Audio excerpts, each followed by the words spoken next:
Good morning, good afternoon, good evening, good day in general. We're back here with another episode of Dugout Talk, as always.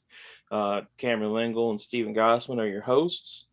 Um, as I was browsing kind of just the internet yesterday, I noticed that we're coming up on the very kind of forgotten day in MLB history.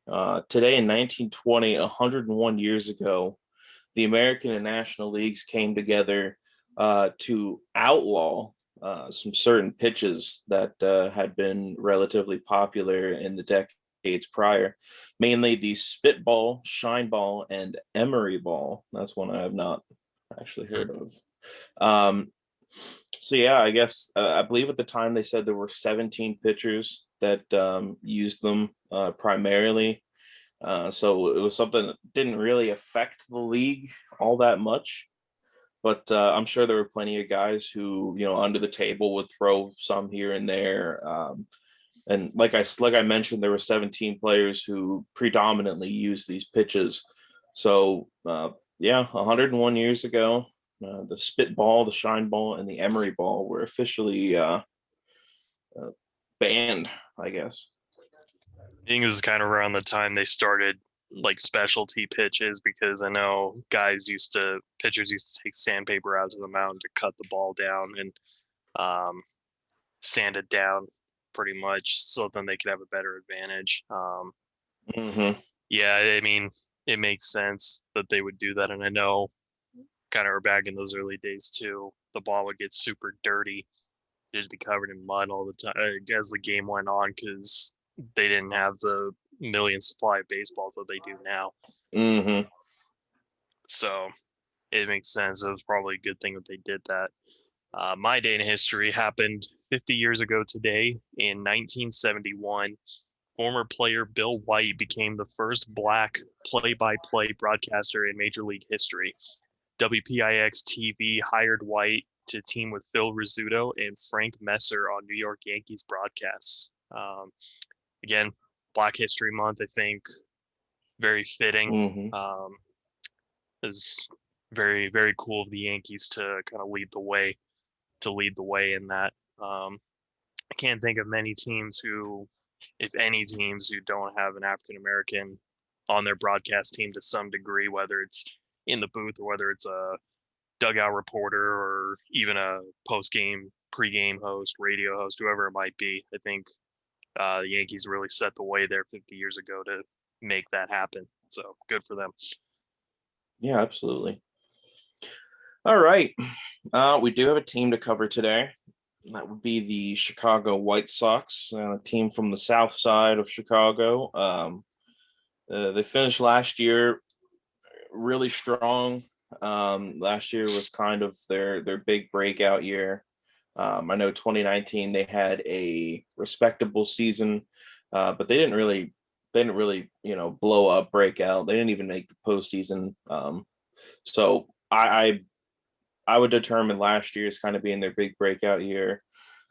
Some of their off-season moves that they made, um, they're doing some nice shore up moves. They got catcher Jonathan Lucroy to a non-roster invite. He figures to probably at least make a run at being the backup catcher for Yasmani Grandal. They brought Adam Eaton back, who they traded to Washington back in, I believe, 2017, 16. 16. Yeah. Um, it would have been what prior to 2017, like that off season before. Oh no, you know what? It was that off. It was the 2016-17 off season. He got traded. He got Okay, I traded know. over Yeah, there. I know that like he got traded there, and then like one of his first games in Washington, he He blew blew his his leg knee. out. Yeah, he blew Yeah, his knee out. So yeah. But speaking of Adam Eaton, that was a trade that was heavily in the White Sox favor. yeah, I can't, I don't remember the details, but I knew that the Nationals paid dearly for him. But yeah, they brought Adam Eaton back. He figures to play a role in their outfield this season. They brought infielder Tim Beckham in on a contract.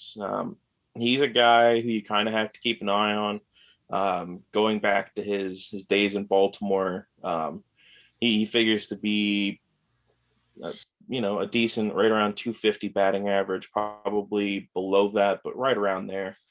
Um, and depending on how many at bats, he can hit some home runs. So you always have to look out for that. He should be a good versatile guy for them off the bench. Um, Kind of their big get this offseason is Liam Hendricks, the Australian closer. Um, he was a guy that a lot of teams were looking for to kind of secure that closing role, like I mentioned.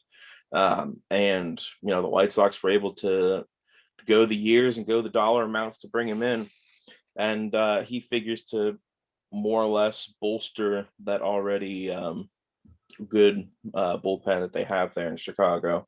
They also brought in Evan Marshall. They brought in Lance Lynn.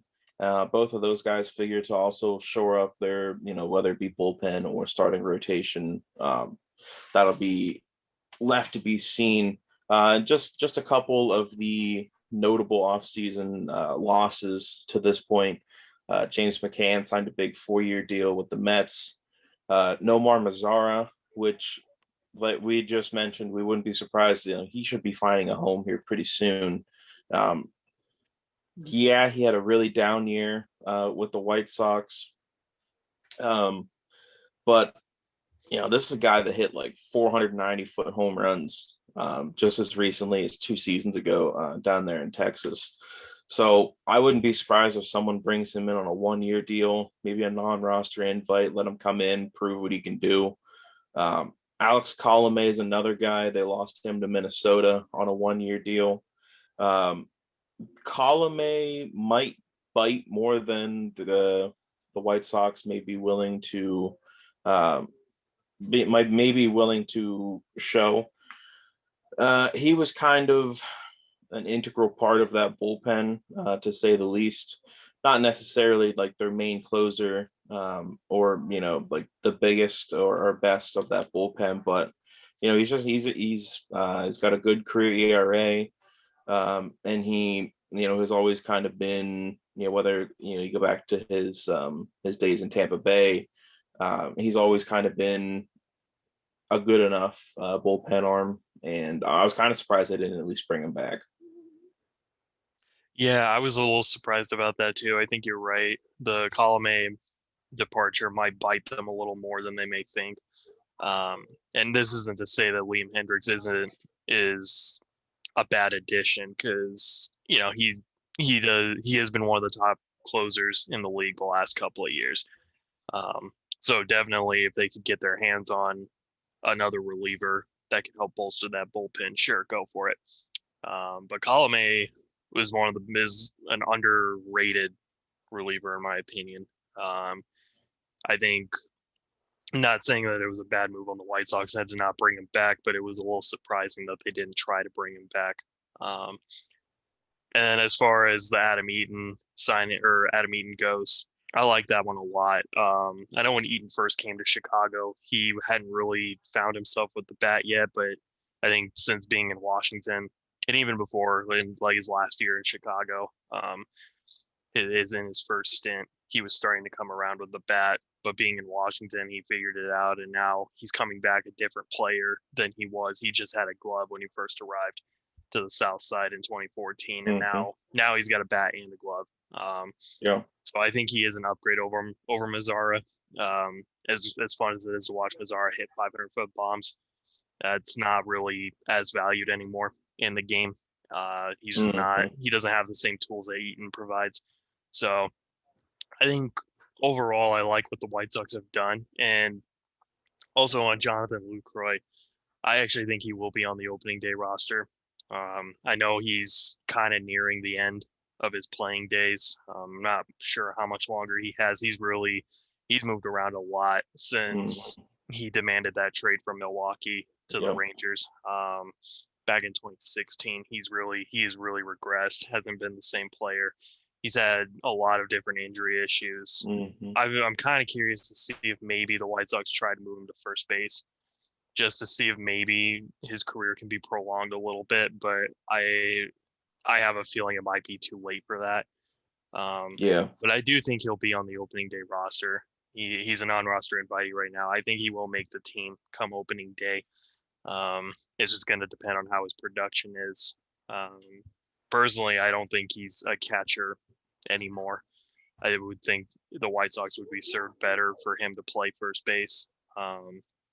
If he's willing to make that move, that is. I know there's catchers who they don't really want to make that move. Some of them do, but for the most part, I think we've seen it where guys don't really want to move to other positions. They just want to stay behind the plate. They live and die back there. So when they're done, if their body can't handle it back there anymore, it's it. They're pretty much content with that. Which if Lucroy's content with that, so be it. But again, I think that the White Sox would be better off having him move to first base. Um, and not to say that Jose Abreu is a bad first baseman. Yeah. I think Abreu is a little more suited for the DH role anyway. Um, and that's the nice thing about the American League is they got the DH, so they can still keep Abreu in the lineup and not have him out in the field. So, and Lucroy could probably serve as a DH too if that's what he wanted. I don't know. The White Sox have options though. Mm-hmm. They can really do anything they want at this point with what they have. They can put some guys on the DH slot. I know Yasmani Grandal was even playing some first base last year. Mm-hmm. So if they want to keep Grandal in the lineup and get his legs rested, they can move him to first or have him just do some designated hitting duties too. Um, yeah, I like what they've done. And last year was exciting. I know it was only a 60-game season for them, but their future is here. And now that the future is here, I think this team is going to be one to reckon with. They're going to be a force to reckon with here for the next few seasons. There is a part of me that hopes that this group wins a title. Not being a White Sox fan really myself, I'm okay with either way, but I like what they've been doing as far as building the future up and actually like developing their talent. And when teams take the time to develop their talent, I have a lot more respect for them just as a whole, because it shows that they're trying to do the process and they're actually trying to build a winner that way instead of trying to just go out on the market and spend money to bring in a winning team. So I hope this works out for them, and I think this year we're going to see the full potential that this lineup has. And some of their prospects did make their debuts last year, and they've got some more guys coming up who figure to play a part, whether it's later this year or maybe beginning of next year. But they've got some guys who are also knocking on the door, so they got a lot of deep talent coming up too. Yeah, it's crazy to think that just as recently as, like 4 or 5 years ago, Jonathan Lucroy was kind of viewed as like JT Real Muto. Yeah. He was like one of the better defensive catchers, one of, if not the best offensive catcher. And like how the mighty have fallen, I guess, in regards to him. But Well, the catching position is just a brutal position. yeah, I think it's kind of yeah. one of those positions where guys can rise for a couple of years and then they start to regress again. We've kind of seen it with Yadi Molina. And I wouldn't be surprised if we saw it with JT Realmuto a couple of years from now. That's just how it is, though, for catchers for some reason. And I know the focus isn't so much more teams don't sign catchers to provide offense. They sign them to control a pitching staff. But I don't know. It is kind of it's sad to look at it because Lucroy hit 300 not too long ago. He was the National League starter in the All-Star game and hit 300 and provided some pop for you. So, Yep. Yeah, it is unfortunate. I've always liked Lucroy as a player. I've always enjoyed watching him and kind of seeing these last few years and how they've gone for him have been really kind of hurt. There's been a little hurt there for him to see it. So I hope he can have a resurgence this year. Absolutely. Yep, Dugout Talk is rooting for him. With that said, done taken care of, we are going to jump over to their projected lineups. Now this, I mean, it was relatively easy to put this lineup together. Not too many question marks. It's gonna be pretty straightforward. I like Tim Anderson, the shortstop, leading off. I think Adam Eaton will probably slot in the two hole. He's got a good on base percentage. He can, like Tim Anderson, he can hit sneaky home runs. So I like him to play right field, hitting second. I have Yasmani Grandal hitting third as the catcher. It is possible they might move him down and then in the lineup just a little bit based on rest, based on matchups and stuff like that. But being that he's the switch hitter, I do like having that that's kind of higher in the order. I got Jose Abreu right behind him, offering him plenty of protection. Grandal's going to see plenty of pitches to hit. And then right behind Jose Abreu, I have Eloy Jimenez, the DH. I think Eloy is going to be a hell of a hitter. He's gonna rake all over the field. Um, right after him, I like Yohan Moncada. This would be sixth in the lineup, playing third base. I like Luis Robert playing left field, hitting seventh. Hitting eighth, I have Adam Engel, the center fielder, and hitting ninth, I have Nick Madrigal as the second baseman. Um, really not many, uh, not many places to improve for that lineup. Um, it's really well rounded. Yeah, I think maybe if anything, second base because Nick Yeah. Madrigal he's a rookie. He's a top prospect though.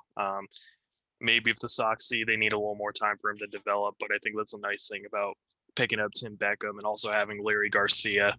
Um, Hmm.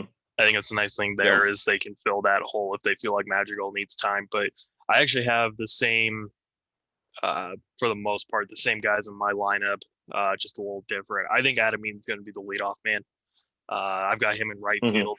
I have Tim Anderson hitting second, playing short. Jose Abreu is my first baseman, hitting third. I've got Eloy Jimenez in left field hitting fourth.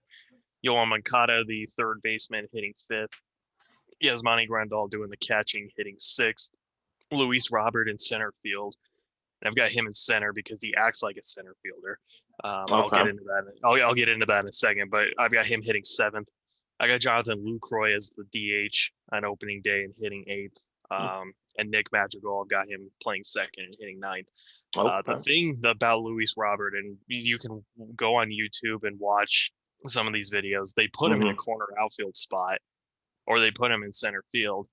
And the thing in the outfield is the center fielder has charge. They are Hmm. in charge of the outfield. So if there's a fly ball hit to the outfield, if they call off the corner outfielder, that ball is theirs.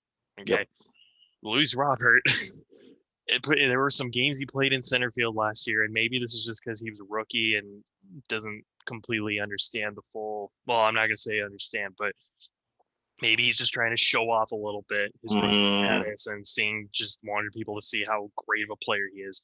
yeah. There'd be a ball clearly hit to left field to Eloy Jimenez, and you'd see Robert coming in about 120 feet from the right side of the camera, and you'd hear him call, "I got it," and Eloy would just back off. And I mean, this ball's clearly in left field, so the score would be F8, but the ball was hit to left field. It's Wow. like, dude, what are you doing? Let him have that ball. So I'm giving him center field duties because he clearly wants to take charge of Okay. the outfield. Let him have it. He's got the speed for it. He's a good enough defender. I say yeah, and he can. Yeah, yeah. He's That's he's that's gonna the have most to important thing. Is he? he's gonna have to learn though to let his corner outfielders take some fly Yeah. balls every now and again. Hopefully Tony La Yeah. Russa can help him with that. Yeah. That's he can definitely play it. That's that's for sure. Um, looking at their starting rotation, um, I'm not huge on it. I do like Lucas Giolito to be their ace. He really came into his own last year. That all culminated in his no hitter that he had. I believe that was what versus Pittsburgh. Pittsburgh. Yeah. Yep, I thought so. Yeah, it's the punching bags of baseball at this point for the Buckos. Um, But yeah, I like Lucas Giolito to be their ace. I think he's going to continue his run of dominance this season, and really try to take that big next step into like super ace status. Dallas Keuchel, as you mentioned right before we went live, had a super good 2020 season that no one really talked about. ERA well under two. I like Lance Lynn to be their number three guy. There was a lot of talk that Lance Lynn might get traded last season. Kind of interesting to see whether or not he can kind of continue like the weird like mystique that he had down there in Texas. Was just kind of it was a really good starting pitcher, and no one, he was just kind of going out there and doing his thing. He doesn't blow anybody away. He doesn't have a super slider or a big swing and curveball or anything like that. He doesn't throw super fast. He just gets outs. He gets outs and he gets strikeouts. So I like him to be the number three. I have Dylan Cease as the number four, and Carlos Rodon, who they recently brought back. I have him as their number five. Fangraphs does project that Lance Lynn is going to be the ace, Oh, okay. which kind of surprises me. Yeah. Lynn is not. I've never seen him as ace material, uh, but Lynn is as consistent as they Oh, come. yeah. And if Yeah. Fangraphs will load, I can get his exact numbers up. But I think my rotation looks similar to yours. I think Lucas Giolito will be the opening day guy. I think this will be his first year getting into like super ace stardom. Um, it, Ironically enough, Lucas Giolito was who the White Sox got for Adam Eaton. Yeah. Lucas And Giolito and Ronaldo Lopez.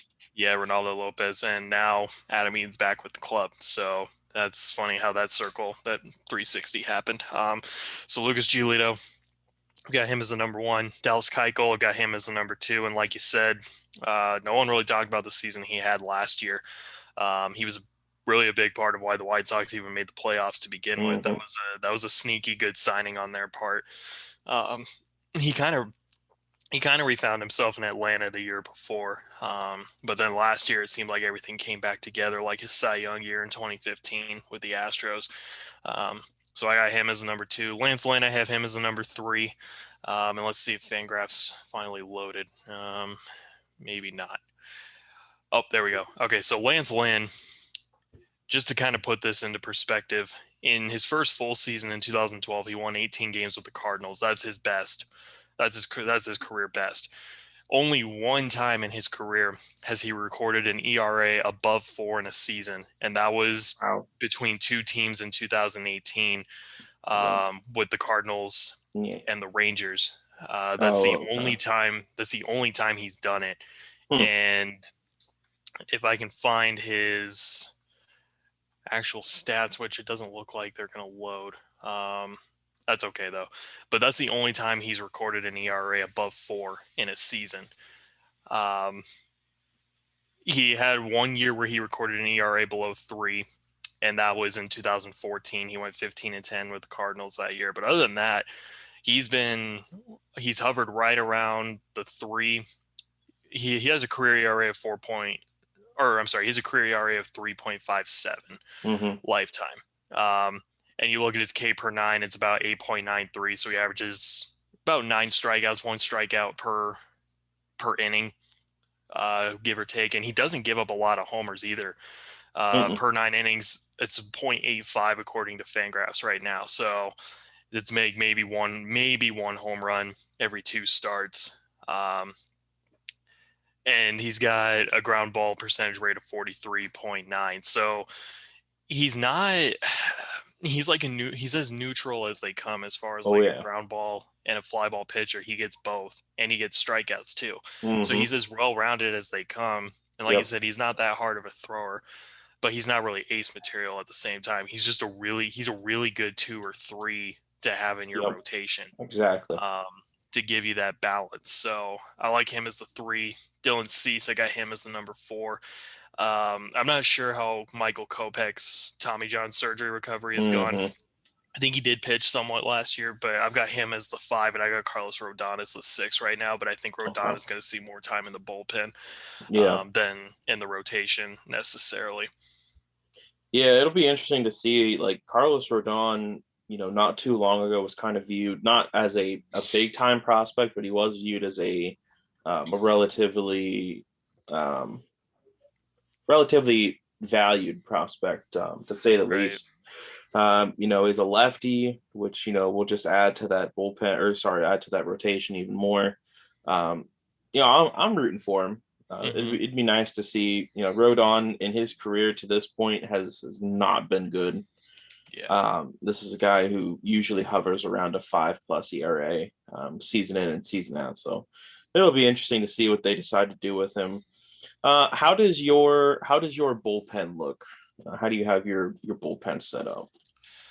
Yeah. So Liam Hendricks, I've got him as the opening day closer, obviously. Aaron Bummer, Evan Marshall, Mhm. Ronaldo Lopez. It looks like Lopez is probably done with starting. Mm-hmm. And I'm guessing it's just because of who the White Sox have added. And with Michael Yep. Kopech hopefully going to pitch a full season this year, I'm guessing that Lopez is the odd man out to move to the bullpen. Jace Fry, Matt Foster, and Cody Hewer are the guys I've got in the bullpen right now, with potentially Carlos Rodon joining them if he's not in the rotation. Mm-hmm. There are a couple other guys though that should be kept on, or I should be kept on. Garrett Crockett, who's their number 4 Mm-hmm. prospect right now, and then Jimmy Cordero, who also spent some time with the big league club last year. There are 2 other guys who should get some time in that bullpen. Whether they're on the opening day roster or not is yet to be seen, but they have their options as in the farm system with that as well. Yeah, it figures to be a good bullpen. Like we mentioned earlier, Hendricks just adds to that even more. And moving forward, I do think I like Ronaldo Lopez being in the bullpen. Um, he's always kind of struggled. Like looking back on his career, I've kind of followed him pretty closely. I was a big fan of him, even going back to his Nationals days, when he first made his debut.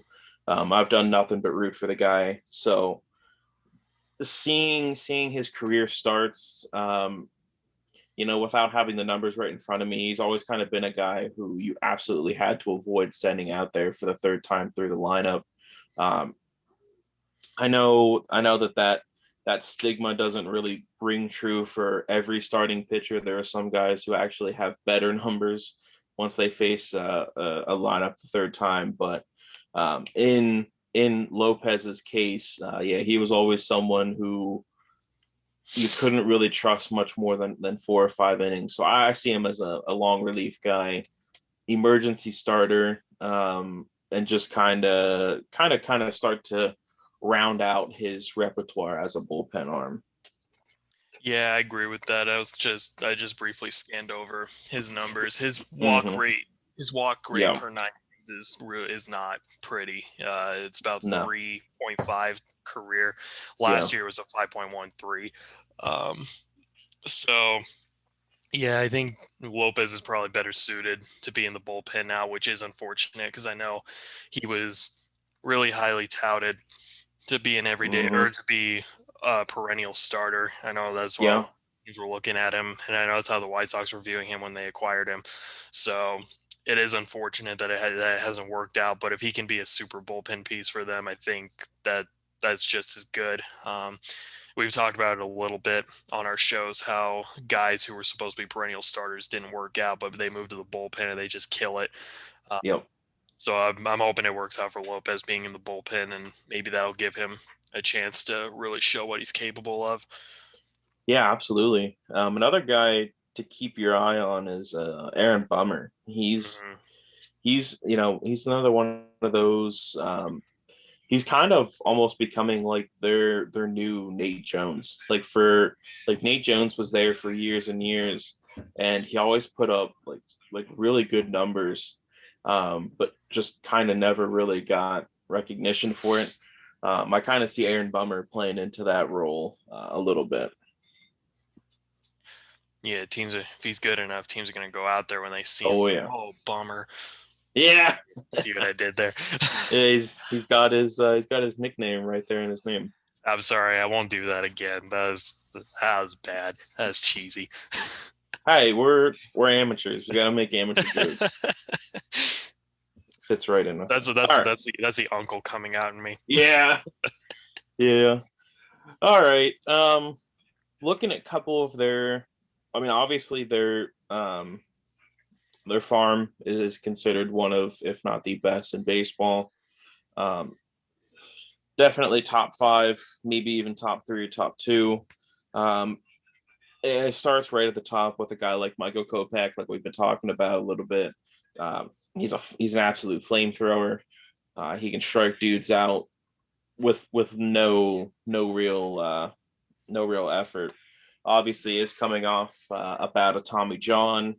It'll be interesting to see how they bring him back and where they bring him back to. If maybe they want to give him, once he does fully heal, and end his rehab, whether they want to give him kind of a rehab assignment in AAA for a little bit, maybe get him a few starts down there, or whether or not they feel comfortable enough just bringing him straight back up to the majors to take over a starting role, which, depending on how guys like Dylan Cease and Carlos Rodon do, might almost be necessary.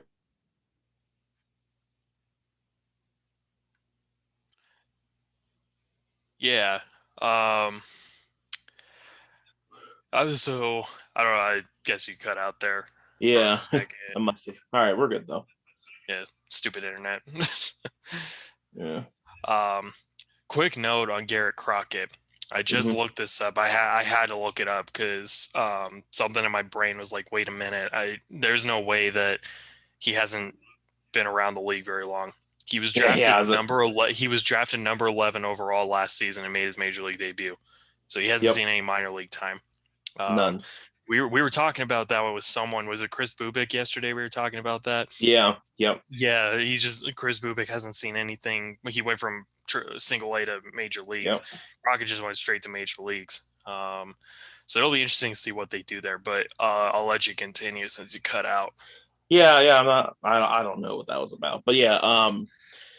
I'm not sure where I got cut off at, but I know, like I said, Michael Kopech's coming off a bout of Tommy John. And it'll be interesting to see if they want to try to get him a rehab assignment down in AAA for a little bit, to get him maybe 5 to 8 starts down there, to make sure that he's not only healed back up, but keeps his confidence high. Maybe facing some inferior competition, could always do that for you. But like I said, depending on how Carlos Rodon and Dylan Cease do to start the season, they may almost need him to be in the major league staff as soon as possible. Right. Um, it'll be interesting to see how they play that out. But like I said, Michael Kopech, he throws hard, he strikes guys out. He's got the markings of an ace, the markings of, like, he's almost kind of the same exact pitcher as Lucas Giolito, but with a little more control, to tag onto it. So yeah, Kopech's kind of the first guy I want to look at. Like you had just mentioned, Garrett Crockett, the number 4 prospect for the White Sox at this point. It's just so crazy to see, that we've kind of reached a point now where guys can get drafted in June and then make their major league debut in August. Like, that's crazy. I know that Garrett Crockett's very talented. Um, I know that he's another flamethrower. I believe he was touching north of 100, in his appearances last season. But I almost wonder if it's at all possible to see some of these college seniors who get drafted. I wonder if it's possible that some of these guys, may start to follow like the Garrett Crockett mold. Like, I wonder if Garrett Crockett kind of broke that mold of, like, once you get drafted, you absolutely have to go to the low levels of the minor league system, and you have to claw and fight your way up, the the ladder, so to speak. But I wonder if maybe there were some guys who kind of follow the path that Crockett did, and just kind of trailblaze straight to the majors. Maybe. I think the most notable guy I could think of who did that was Ryan Zimmerman, uh, Hmm. drafted by the Nationals and then made his debut a couple months later and never got sent back down to the minor leagues. Yeah. Uh, so it's possible. I don't know. I don't know how often we're gonna see it. And this isn't even that like, oh, 2020 was a weird year. No, Crockett got drafted in 2020 and still made his debut. Hmm. Um, so I think it just goes to show what the White Sox see in him, and maybe they feel like he is ready to actually be on the major league roster. Maybe not even have to see that time down in the minor Hmm. leagues. I don't know. Spring training will only tell how that goes for him.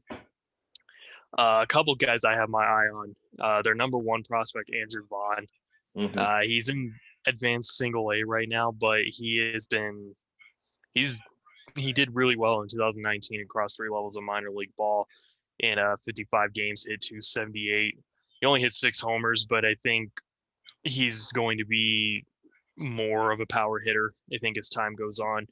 Um, he is expected to possibly be on the team this year. He was the number 3 overall pick in 2019, so he is already making strides Hmm. to be ready for the majors, and he's a first baseman. So it'll be interesting to see what his role on the team will be when he comes up. We talked about Nick Madrigal a little bit. He hit 340 last year in his brief stint in the majors, so he might be ready for the major leagues come opening day. Jonathan Stever is another guy that I wanted to keep an eye on. He's 23 years old. He's a right-handed pitcher. He wasn't great in 2 starts last year, 9.95 ERA, but in the minor leagues, he's been much better. He kind of made a little bit of a bigger jump. He was in rookie ball in 2018 and then was in advanced single A as early as 2019. So Stever probably isn't ready quite yet Hmm. to be on the major league team, but I think he's a guy to keep an eye on because advanced single A in 2019, with Winston Salem, he was 6-4 with a 2.15 ERA across 12 starts. So he's definitely got potential there. I think he just needs some more time. Um, Yeah. and hopefully minor league season will help him kind of in that. And then there's another first baseman that the White Sox have that I want to take a look at real quick. Gavin Sheets. Mm. This guy, he's a consistent hitter, but he does get on base. He doesn't strike out. He strikes out kind of a lot. He had 99 strikeouts at Double A across 126 games, but this is a guy who makes contact with the ball. He gets on Hmm. base. He can hit for a decent average. I'm kind of curious to see what they do with Sheets. Imagine that he'll start the year at AAA, but this could be another guy to keep an eye on between Vaughn and Sheets. I got 2 top 10 first base prospects in their system right now. Um, Maybe one of them is used as trade bait to kind of improve the team um, as the year goes on, or maybe they both find their way onto the team somehow. I'm not sure. But those are 3 prospects for the White Sox that I've got my eye on right now. Yeah, it'll be interesting to see which one of those guys they decide to go with as Jose Abreu's, eventual, heir to the throne. I know that Abreu's got to be like 35, 36 at this point. Kind of entering, I won't say, he's not entering like the twilight of his career, but like he's getting older. So whether or not we're going to start seeing those cracks in his shell this year, or whether we'll start seeing it next year, that'll be left to be seen. But one more guy I want to look at is Blake Rutherford, who the White Sox got in a trade from the Yankees back in 2017. Would have been for uh, Tommy Kahnle and uh, shucks, um, Frazier. I can't.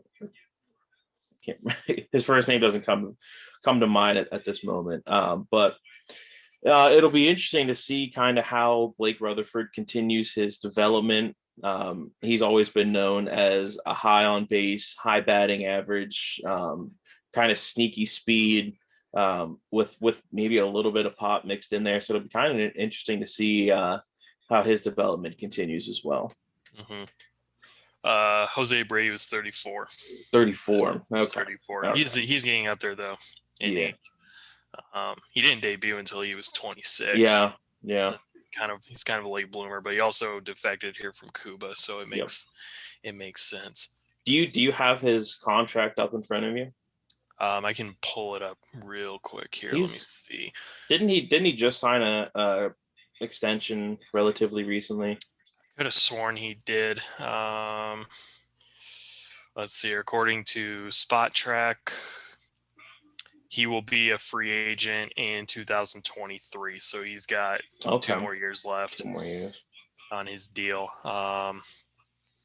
Which at that point, I don't know. Maybe the White Sox extend him. I don't know what they're gonna Yeah, do. I think it'll be heavily dependent on how he continues to hit. Because I mean, if he ends up being like an Edwin Encarnacion, where he's dangerous with the bat well into his late 30s, maybe they re-sign him and put him at DH.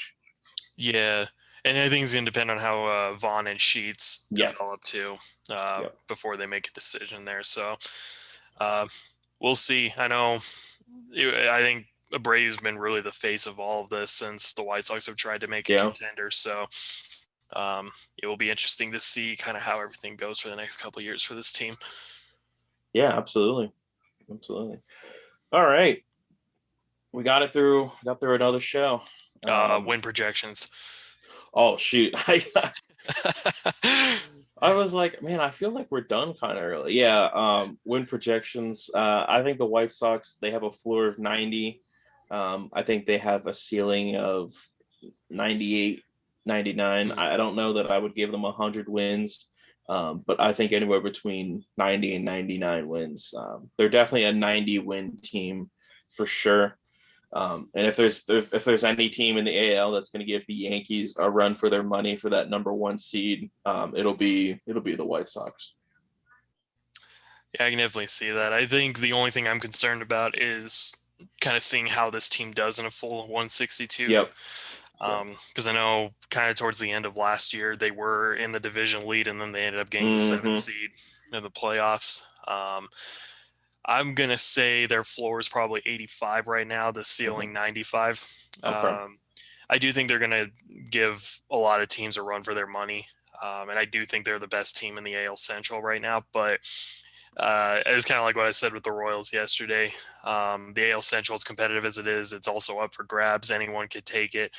And for me, I see a little concern in how some of these guys might perform in a full season. I can easily see some struggles taking place that might affect the team down the road. But I do think they're going to be a really good team again this year. I think they will end up winning the division. Just to give a sneak peek into Friday. So Mm-hmm. yeah, that's kind of what I've got: 85 to 95 wins, maybe more, maybe a little less, but I don't see fewer than 82. I don't see more than 96. So say.